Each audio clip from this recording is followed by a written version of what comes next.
নমস্কার, সবাই কেমন আছো? আশা করি সবাই খুব ভালো আছো, আমরাও ভালো আছি। তো রেডি হয়ে গেছি রথের মেলায় যাব বলে। তোমরা তো জানোই আমি এখন নর্থ বেঙ্গলে রয়েছি, তো আমার বাড়ির এখানে খুব সুন্দর রথের মেলা হয়।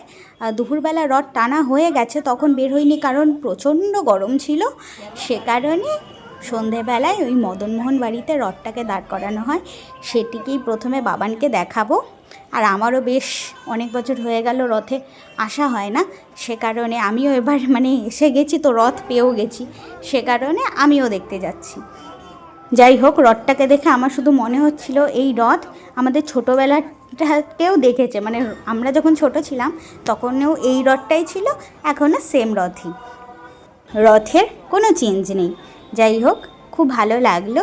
সন্ধেটা অনেক মানুষের সঙ্গে দেখা হলো, চেনা জানা। তো বাবানের সঙ্গে রথের সামনে একটু ফটো টটো তুলে নিলাম।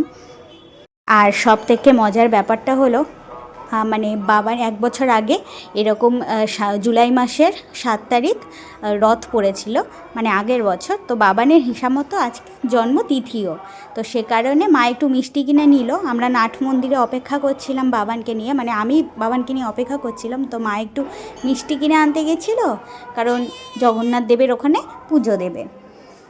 বাবানকে আমি নাট মন্দিরে দাঁড় করিয়ে দিয়েছি, চারিপাশে এত লোক দেখে না ও হাঁটতেই ভুলে গেছে। ও ভাবছে বাবা আমি কোথায়, ও না সেই ভিড়ের মধ্যে আমাকেও যেন চিনতে পারছিল না।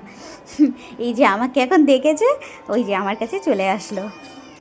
মা ছাড়া বাচ্চা একা একা কত অসহায় মনে করে, মা কেন, বাড়ির লোক কেউই যদি সাথে না থাকে না, খুব অসহায় মনে করে।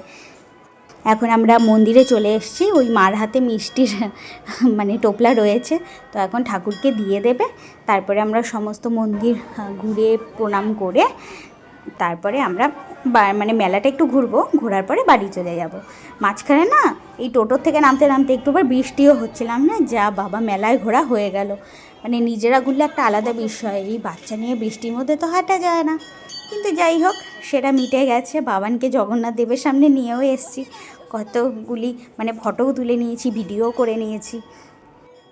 তবে বাবান খুব ঘুরতে ভালোবাসে বলে ওরও কিন্তু বেশ মজা লেগেছে।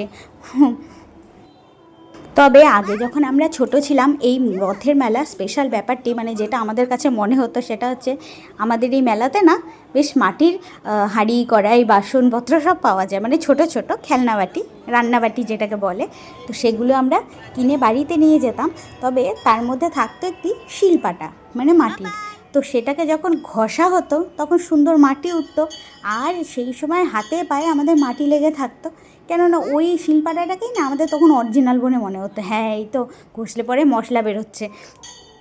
সেই রান্নাবাটিগুলো দেখে না সেই সময়কার সব কথা মনে পড়ে যাচ্ছে। তবে একটা জিনিস বলতে চাই, আমাদের সময় যেই বাসনগুলো পাওয়া যেত রান্নাবাটির, একদম দেখতে না অরিজিনাল লাগতো। কিন্তু এখন ইদানিংকালে যেই বাসনগুলো রথের মেলায় আসে, সেগুলো না দেখলে না ঠিক অরিজিনাল বলে মনে হয় না। আমার তো মনে হয় না, কেমন জানি খাপছাড়া খাপছাড়া ব্যাপার একটু, একটা মিলেমিশে সব কিছু হাঁড়ি কড়াই সব মিলিয়ে যেমন একটা বাসনের সেট তৈরি হয়, সেরকমটা আমার মনে হয় না, ভালো লাগে না। যাই হোক, সুন্দর সুন্দর পুতুলে এসেছে, তো বাবানকে আর কি কিনে দেবো, বেলুন দিলেও দাঁত দিয়ে ফাটিয়ে দেয়, কি বলবো। কিন্তু আলটিমেটলি ওর বেলুন দেখেই পছন্দ হয়েছে, 2টো বেলুন নিয়ে এসেছিলাম। ওই যে দেখো কি সুন্দর লটকা পাওয়া যাচ্ছে। যাই হোক, ওই বৃষ্টি হয়েছে বলে চারিপাশে একটু জল জলে জমে আছে। তো এবার বাবানের জন্য 2খানা বেলুন নেব, নিয়ে বাড়ি চলে যাব। ততক্ষণের জন্য টাটা, বাই বাই, সবাই ভালো থেকো।